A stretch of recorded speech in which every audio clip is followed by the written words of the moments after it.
34 anos de medicina, 30 só aqui em São José dos Campos, nascido em Pindamonhangaba e há 15 anos ajuda casais com dificuldades para engravidar. E é sobre isso o nosso Papo Vanguarda de hoje com o doutor José Fernando de Macedo. Muito obrigado por nos receber aqui na sua casa.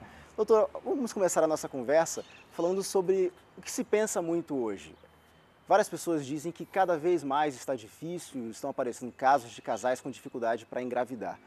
Está realmente aumentando ou é a mesma coisa de sempre? Cada 5 casais, um é infértil, entendeu? Mas a frequência é a mesma de antigamente? Porque se fala muito que hoje em dia a nossa vida é mais corrida, que se a alimentação piorou, isso é verdade? Entra uma série de coisas. Hoje as pessoas estão se casando mais tardiamente, né?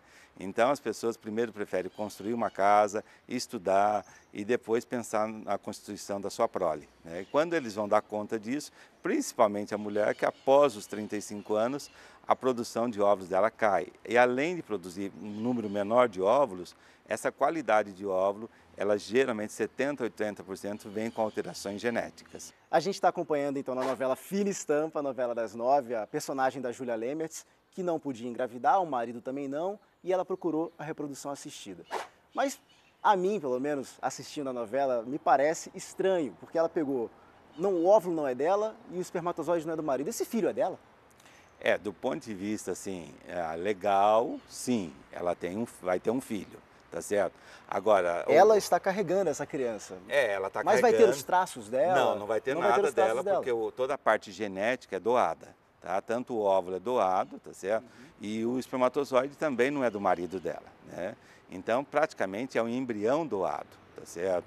Porque foi todinho feito em laboratório. Agora, o que difere um pouquinho aí, a parte ética, né, dessa situação, nada disso poderia estar acontecendo, né? Porque, primeiro, esse óvulo é de uma pessoa conhecida da médica. Né? Não poderia ser? Não deveria ser, tá certo? Deveria ser uma coisa totalmente doada. E o espermatozoide é do irmão da médica, também não poderia ser. Agora, como funciona a reprodução assistida? Existem duas formas, não é? A fertilização in vitro e a inseminação artificial, ou estou errado? Existe a reprodução assistida de baixa complexidade e a de alta complexidade. A de baixa complexidade seria aquela orientação, o casal que nos procura, e às vezes só com alguns medicamentos a gente pode orientá-los a tentar um coito programado.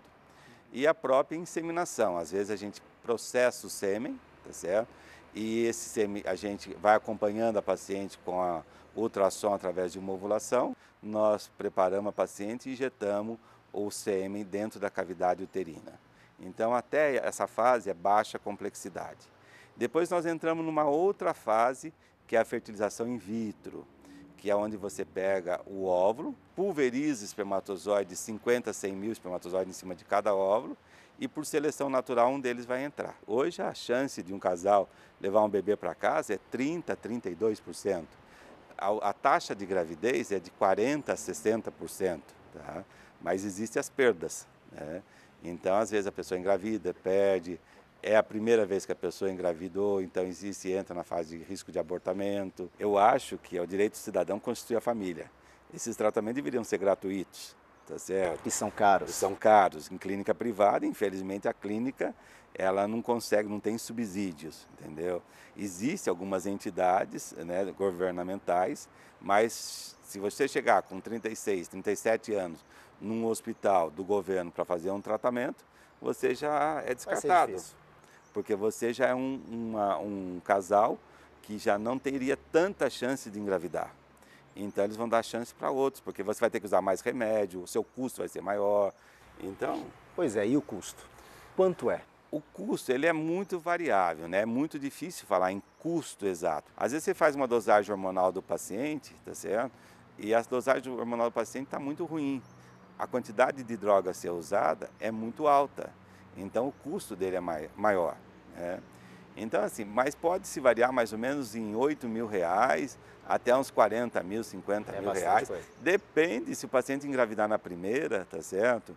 Ele, né, vai ser beneficiado por um custo menor. Agora, doutor, vamos falar de alguns mitos? O que é mito em relação à infertilidade? O que provoca infertilidade? Fala-se, por exemplo, que o uso de laptop próximo da região do testículo pode provocar infertilidade. Isso é verdade? Nós sabemos que o aquecimento perto da bolsa escrotal, qualquer seja, por exemplo, profissional, né? Um cara que trabalha, um homem que trabalha numa empresa perto de uma caldeira, esse aquecimento é prejudicial para ele. Isso pode provocar Pode infertilidade. trazer. O uso de testosterona, esses anabolizantes todos, creatinina, e as pessoas que são gordinhas, tá certo? Os homens que são gordinhos, a gordura que cai sobre o pênis e o testículo aquece, tá certo?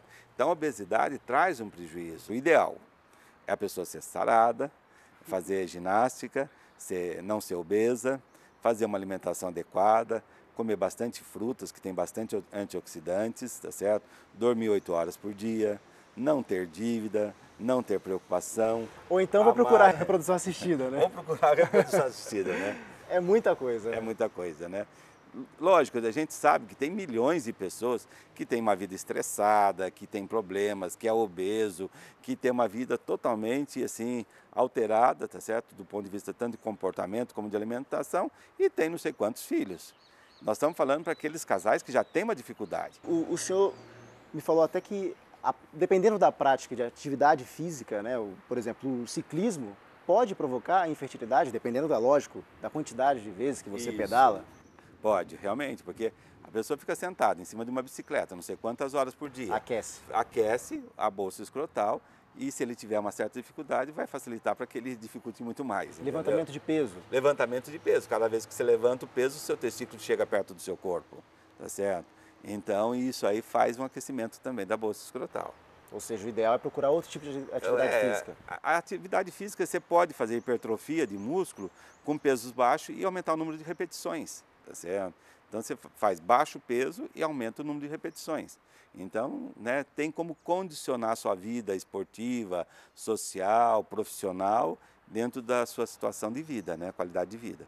Então, para a gente terminar, o que o senhor pode dar de dica aí para quem está buscando a fertilidade na vida?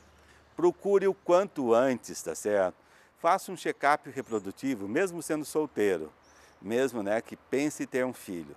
Faça o quanto antes, veja como é que anda a sua parte reprodutiva, entendeu? Tanto o homem como a mulher. Não espere, o tempo é nosso maior inimigo, o pior diagnóstico para nós é o tempo, tá certo? O resto a gente consegue contornar.